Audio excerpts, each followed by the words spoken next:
You ready? Okay, welcome back.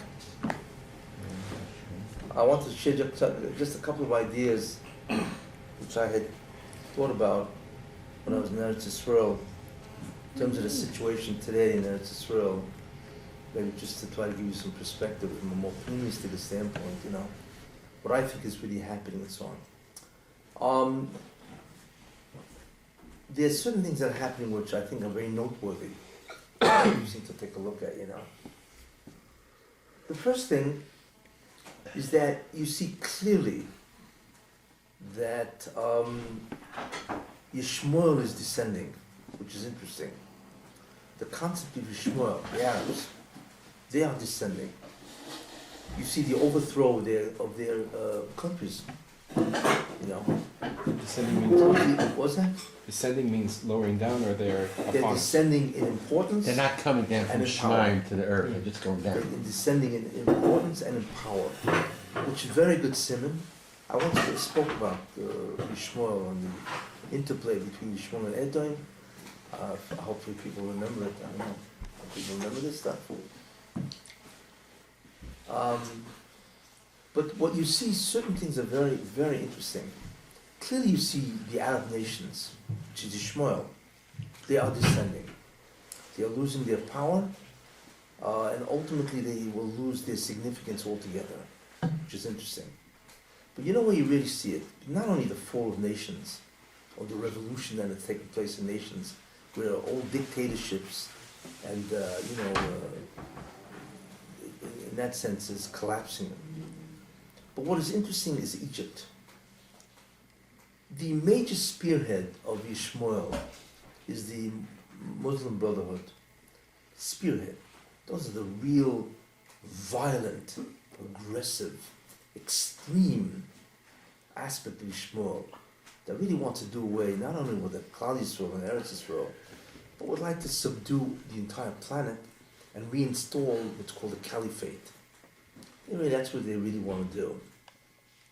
The old glory of the Islam empires, that really lasted for 1,000 years or even more.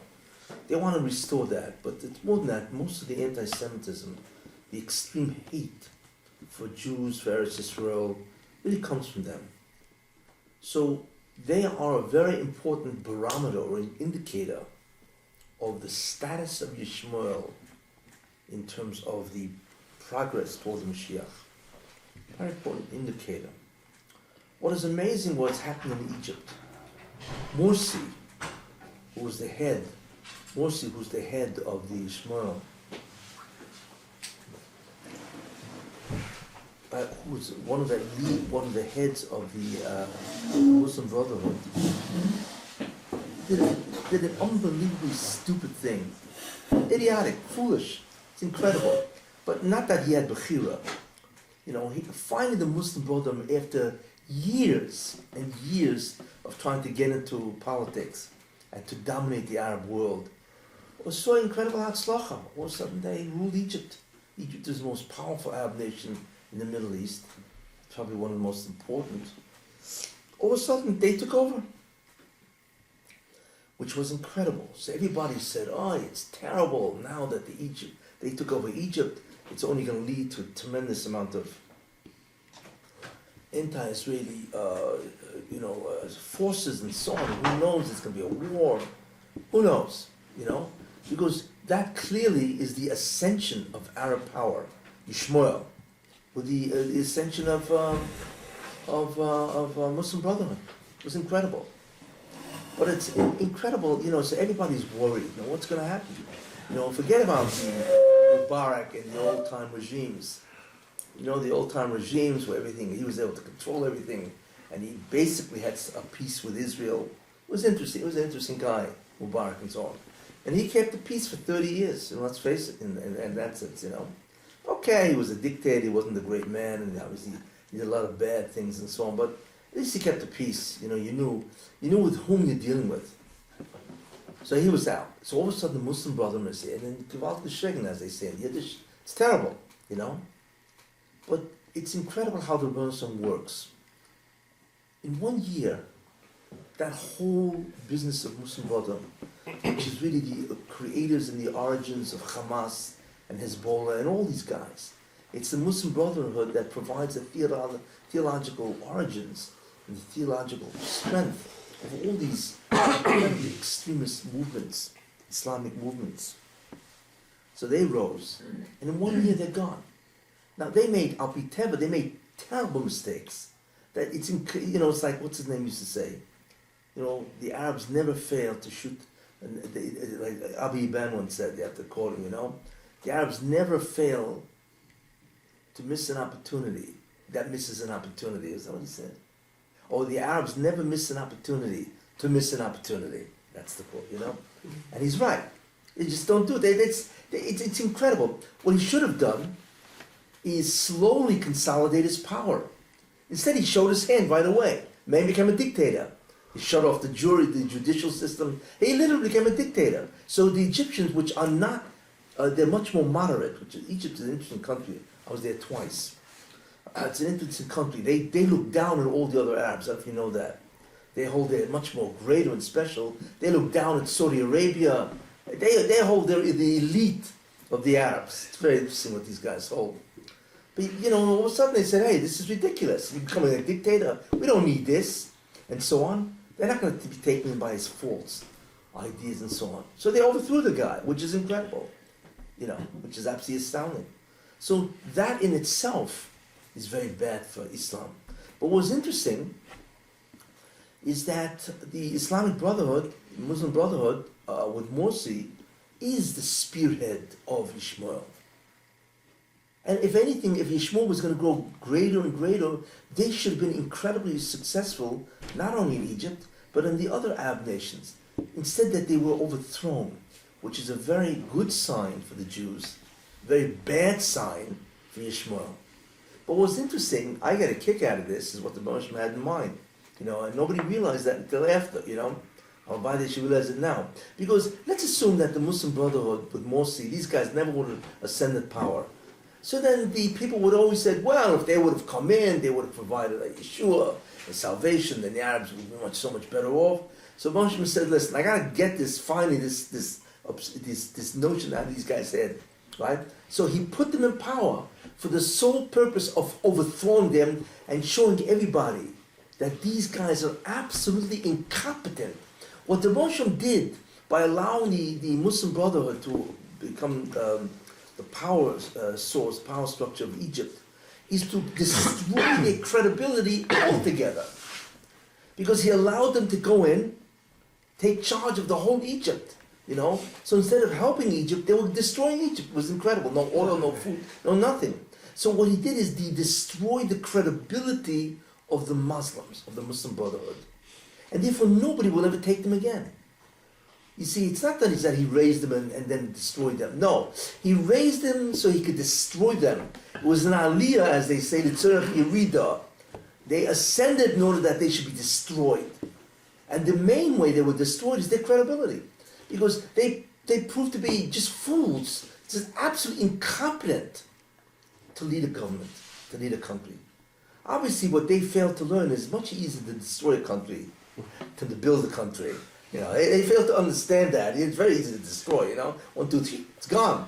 But to build a country, to develop the economy, because Egypt is a very poor country, they have 85 million people, whatever, the whole Egypt is basically 20 or 30 miles on either side of the Nile. That's the country of Egypt. If it wasn't for the Nile, it would be all desert, which it basically is anyway, So you have 85 million people living along the Nile River, which is incredible, because the rest of it is all desert. So what do you have? Is Sahara. You have a couple of oases in the place, and so on. So as it's a very poor country, you can see that. So everything was dead. Morsi killed the tourism. He killed everything. They were waiting on lines for gas. Imagine waiting on line, and then your car dies because they have no gas, and you can't even remove your car. Because then you stop. We did it. You don't have to imagine. Sandy. We lived through it. Yeah, Sandy. Yeah, well, you go gas. Why don't you ran out of gas on the line? What? They ran on the line. You ran out of gas on the line. Now what do you do? So everybody's got to wait. And it was a chum. It was just just Alice in Wonderland scenario. Well, anyway, but it was incredible what the Moshe did. That he raised the Muslim Brotherhood to destroy their credibility. And now nobody wants them anymore, no matter what they say, because these guys don't know what they're doing. You know, they clearly showed their hand that they're just as vicious, incompetent, and unruly as anybody else. These guys are trying to make believe we're the Yeshua. You know, we're gonna what? I'm not the talk, as they say. You know, it was ridiculous. And so, you know, which is tremendous news for the advent of Mashiach. It's tremendous news for the advent of Mashiach, and it means we're much closer. So I have to report to you that this is what's going on in terms of Ishmael. Okay, it's very, very interesting and so on, you know. But that's the main idea, that the Moshe rose them up to destroy their credibility. What is it about in Europe? A lot more Ishmael is they're all over the place. In Europe, more and more, they're finding Arabs? A lot more and more immigration of Arabs. Well, and they're all over the place. So isn't that more sort of like a quiet uprising in the? No. So I explained that because I'm sure I explained that. You know, the concept of Yanika, that the Satan is dying, right? I once explained that, didn't I? That the Satan is really dying. But that's why Ishmael is on the rise. Is he on the rise, or is he on the? I explained that, didn't I? Guardian angels are falling and crumbling, you mentioned. Well, that the Satan is dying in the three strategies. And obviously, this third strategy was to get an ally. The only ally is Ishmael, because Ishmael could take what's called the Kedusha straight from the Rebbeinu Shalom without having to go through the Satan. But the deal is, the Malach of Ishmael said, no way, you want me to take, then I want to supplant Esav as the Bechor. I said that once, didn't I? So how does the President of the United States fit into that? Because if he had his birthday wish, the Muslim Brotherhood would take control of that's why he supports the Muslim Brotherhood, which the Egyptians are fuming at Obama. Because he clearly wants Muslim Brotherhood. Why? Because he himself is a Muslim. He's really a Muslim. You know, kids grow up in a Muslim world. He is a Muslim. I don't care what he says. You know. In any case, so that's what's been going on for the last 20 years. But what's happening now is a reversal. We begin to see the actual reversal of the whole concept of the Muslim world. So slowly. Basically, everything is that it was increasing, and this is the turning point? Yeah, this is the turning point, yes. Yes, 5,773. Tiyashnas Is Gula is a turning point. I think this year is also going to continue that turning point. It's Toshinai Dal, Tiyashnas, either Izadalam, that's what one guy said, or Tiyashnas Is Das, the time of Das. Das is the beginning of the whole wisdom of Mashiach, you know. Or Shema Yisrael, right? In Shema, the ayin is large, yes, and the dalet is large of echad. So it spells aid, that you need to testify that the Baruch Shem is one, you know. And if you testify that the Baruch Shem is one, so read backwards, dalet ayin, which is da, you will know that, hasoga. So this is Toshin ayin dalet, tiyashnas aid, you know, where we possibly, hopefully, will see the beginning of the Gula and so on. But anyway, it's a good year. So this is one important idea which I wanted to mention. I had realized this in Eretz Yisroel. The second idea which I want to say, I think is good news, or everybody's going to say no way. That's because we have different perspectives. Is what's happening in Eretz Yisroel with the Haredi. Lapid. You know, I mean, Lapid is something that is unique in the annals of the Erev Rav. I mean, he is unique, you know. I've never seen a guy, you know, on Erev Yom Kippur, you know, he's out to destroy the Erev, to destroy the Haredi. I mean, you know, that's his matzah. I understand why, but he's out to destroy them. So on Erev Yom Kippur, he said, you know, I have to do tshuva. I don't know if you read this. I have to do tshuva. I didn't draft him yet. Okay, he left 1,700 learn. What? He left 1,700 learn. No, not that. His tshuva is that he so far has not succeeded in destroying the Haredi. So he's begging forgiveness from God, but he still hasn't destroyed the Fruma.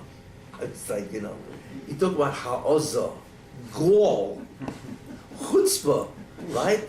Of a guy to talk to God and say, you know, I need to do chotosi ovisa pashati, that I have But not destroyed your Torah yet. he's talking And the to, people who adhere to this, it's but like, he's talking wow, to 60 to 70% of Israeli society. for They're them. agreeing. Yeah, well, yeah. I mean, this is what we're dealing with. I know. He's just representing what's happening.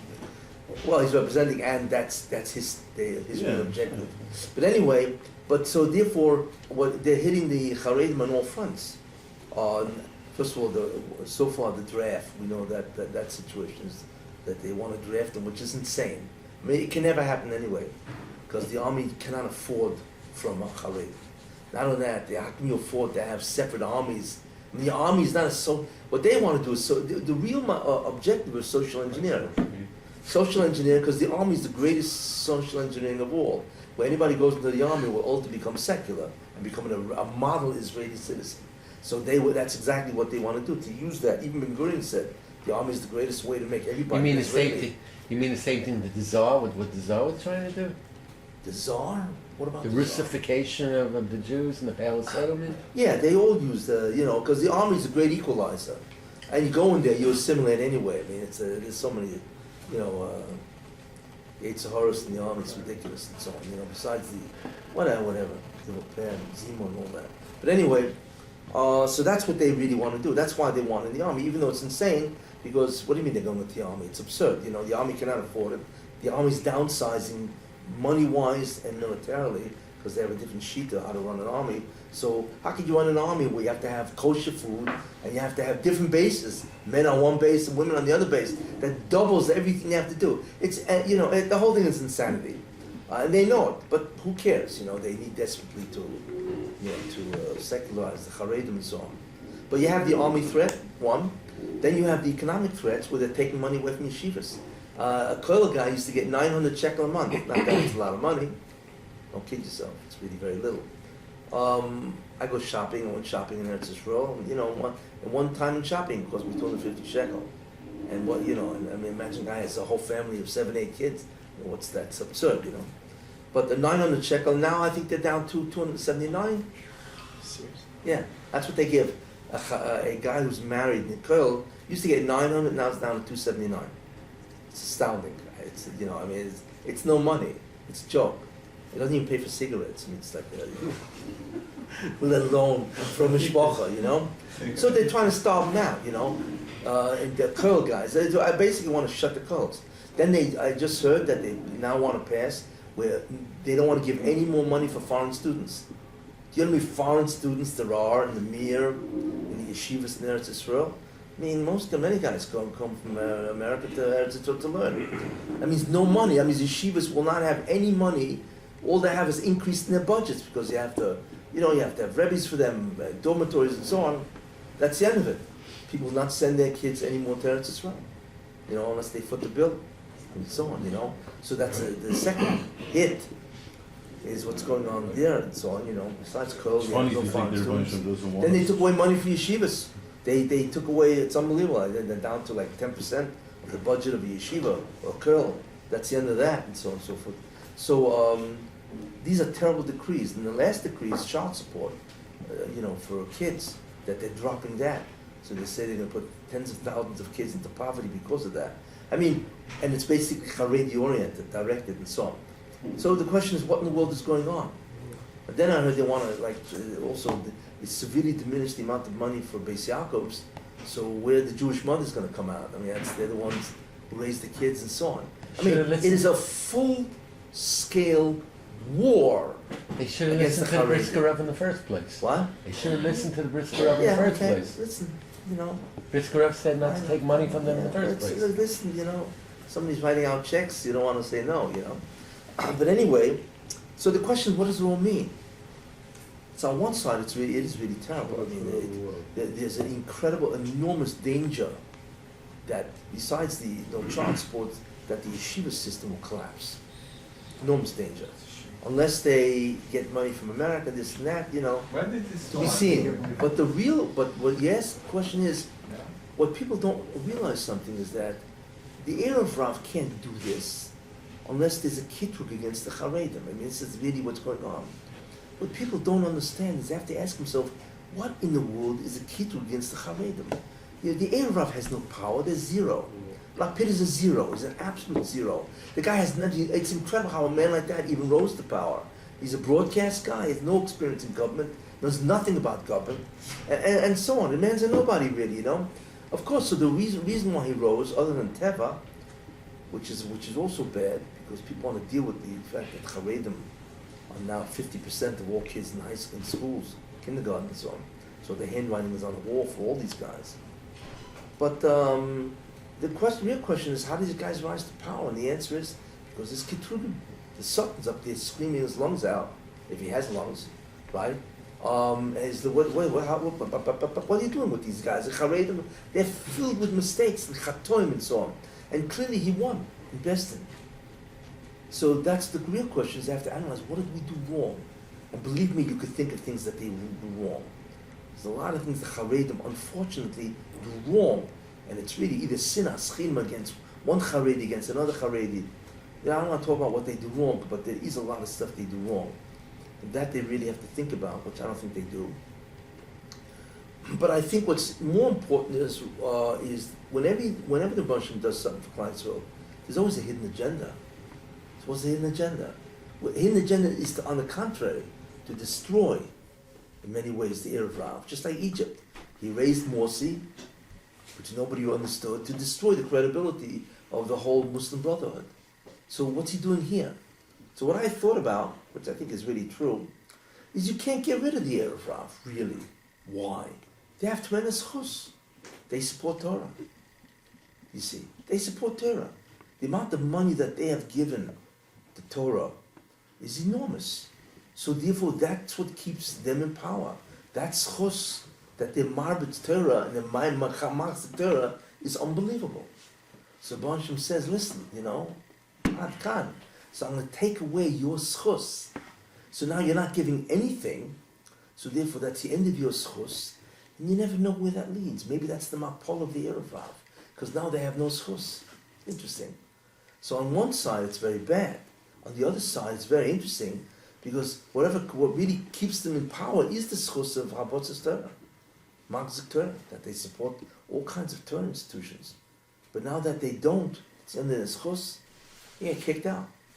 It's interesting to watch what is happening. But I believe that is, in many ways, the premius, what is happening, even though it means a lot of suffering for the Fruma people. Anyway, those are some of the ideas that I had about. Is it possible that 30 years ago, in the times when the Chazon Ish first brokered this deal, most of the B'nai Torah, they were really lishma, really sincere about it, whereas now it's become just like... the Chazon Ish broke the deal with Ben Gurion, whereas now it's become like the fashion to just learn there. There's a lot less lishma. It was smaller, it was clean shit. I don't understand what you're saying. It wasn't as big. I'm saying Sai in America and Sai in Eretz Yisroel in the 40s, 50s, 60s, people that were learning full time were doing this. They really, really wanted to learn. Whereas now it's become like just a fashion kind of thing. They don't want to work. No, I don't feel that way. I think whoever's learning there really wants to learn. I mean, But the problem is a lot of guys don't want to learn. Why does a guy learn in yeshiva? There is a minority that doesn't want to learn in yeshiva. They would rather go to work because they're not for full-time learning. So what's the problem? Why are they there? They're there because of the stigma attached if you leave, which is terrible. That's sinas chinam. One of the problems, Israel does not recognize anything other than full-time learning. And if you're not into full-time learning, you can't get your kid into yeshiva, or you find it very hard to get your daughter into a Beis Yaakov. You're stigmatized if you become a balabas, which is unheard of in America. In America, if you're a balabas, there's a mokum. No problem.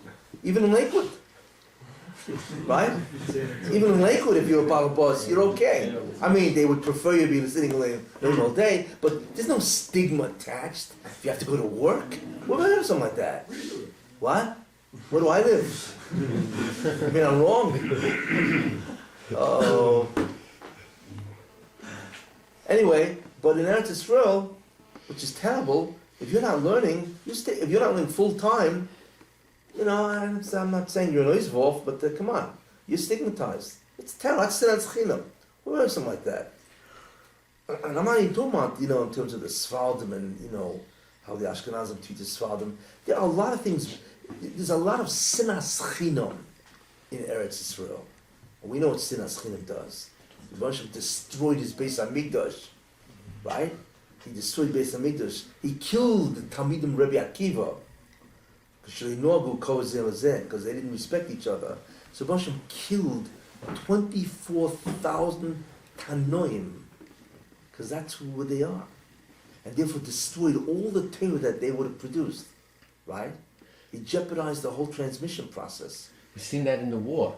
We've seen it doesn't matter if you're a Chassid, a Litvak, Ashkenaz, Sfard, you're going into the same gas station. Which is very bad. So therefore, Sinas Chinam is the greatest, Sinas Chinam, which by the way produces Lashon Hara, is the single greatest weapon that the Jews have to destroy themselves. And they do this all the time. So that concept, people they learn Torah because they don't want to be stigmatized. The second thing, unfortunately, is to avoid the army.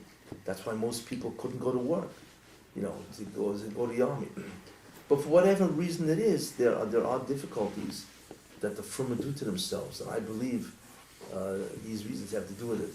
But the upshot of this is that ultimately the schus of the Erev Rav will be terminated, and as a result of that, there can be a yeshua. Anyway, so right now with the Israeli cabinet, the Knesset, whatever, is going to get together, it should be interesting to see what happens. But it is very bad. It's a really terrible decrees against the Haredi and so on. Anyway. Wait, Kessin, when did this start? Which? These decrees, these cuts of money. Oh, with the entry of Lapid. Last year or so. That's just That's a year. A year, You know what they say, Roy say Lovin to destroy, because, so who's Lovin? Lam is Lapid, Beis is Bennett, and Nun is Netanyahu. Lovin. Right? I don't know if I thought about that, but it was that's right on the mark, and so on. They really want to destroy the Fruma and so on. Netanyahu doesn't want to destroy the Fruma because they're very good partners with him. But Netanyahu is an opportunist. He'll go where the wind blows.